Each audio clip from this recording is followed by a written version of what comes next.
When Sigma recently released the 200mm f2, I thought, what a crazy and genius lens, and now I am shocked because, in many ways, this new lens might be even more crazy. This is the brand new Sigma 135DG, and it is an f1.4, not an f1.8. No, this lens lets in 2/3 of a stop more light into the sensor, and this is another first from Sigma with a caveat. This is the first autofocus 135 f1.4 lens out there for full frame cameras.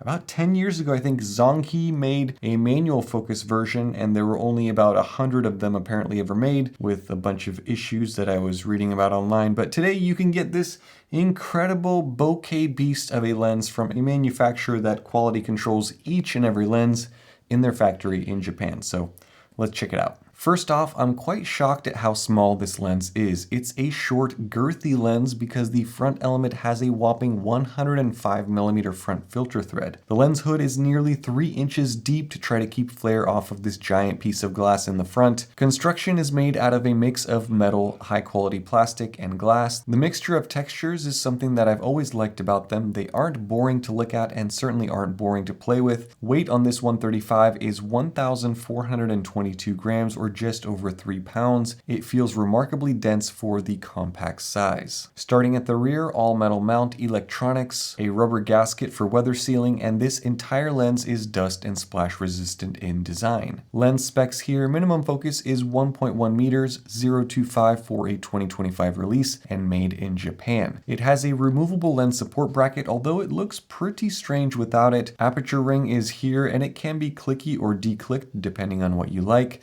There are 2 focus hold buttons, an autofocus manual focus switch, and at the bottom there is a switch that locks you into or out of auto aperture. The manual focus ring is very smooth, well damped, all electronic, and around the front you get that giant piece of glass. No writing, nothing else up here. Inside there are 17 elements in 13 groups, and you can clearly see the 13 rounded blade diaphragm, one of the biggest that I've ever seen in my life. Autofocus is handled by 2 HLA or high response linear actuators, which means fast, accurate, silent autofocus. I can't believe how short this lens is. It feels like an 85mm with a lens hood attached to it, but when you look at the front element, you realize that there's a little bit more or something else is going on.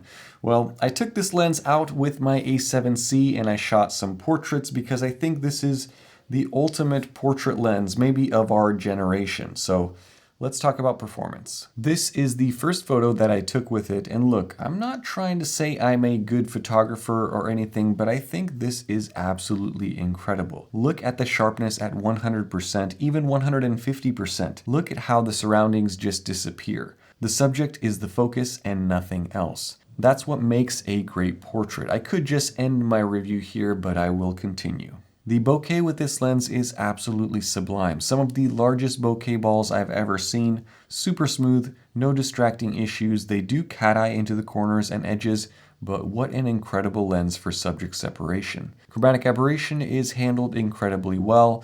There's almost no fringing to talk about here. And the compression is so good. This lens pulls your background closer to your subject, creating this so good it looks like a green screen aesthetic. It's sharp across the frame as well. The corners look as sharp as the middle when photographing a flat subject. No vignetting problems.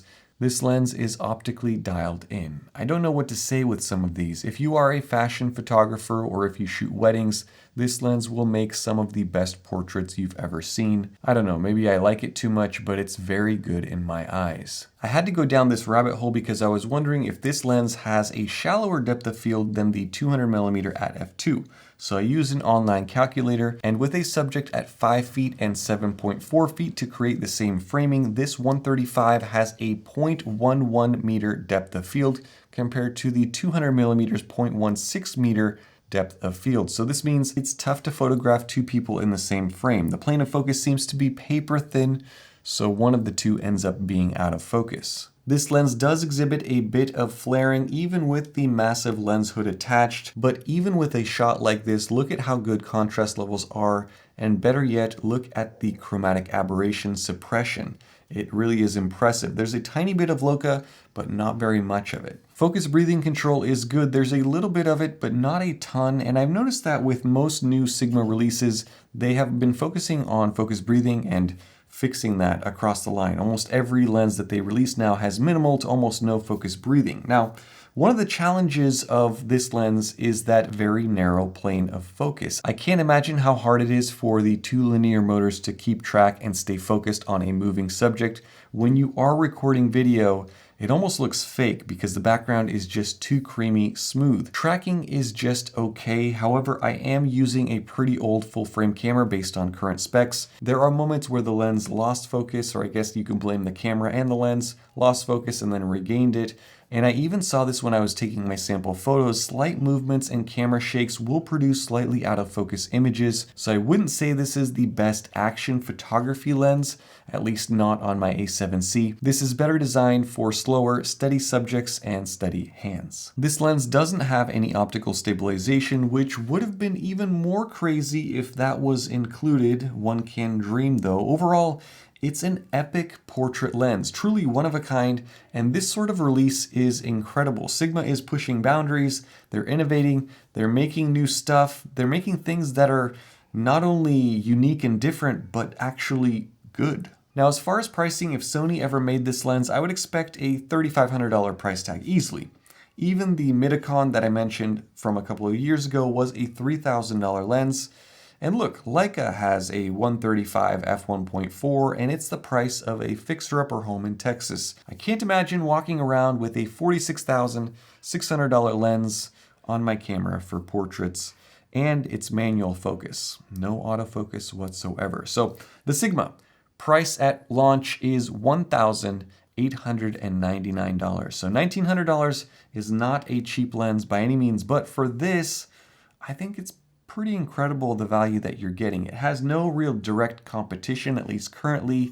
The Sony 135 f1.8 is $2,200, and this is 2/3 stops brighter with better build, made in Japan. This is one of the reasons I always recommend Sigmas. The price to performance factor is always higher than the competition. I really do think this is an incredible release. Kudos to the team at Sigma for developing this and releasing it.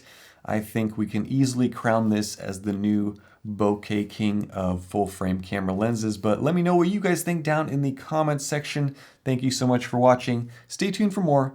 Have a nice day. Bye-bye.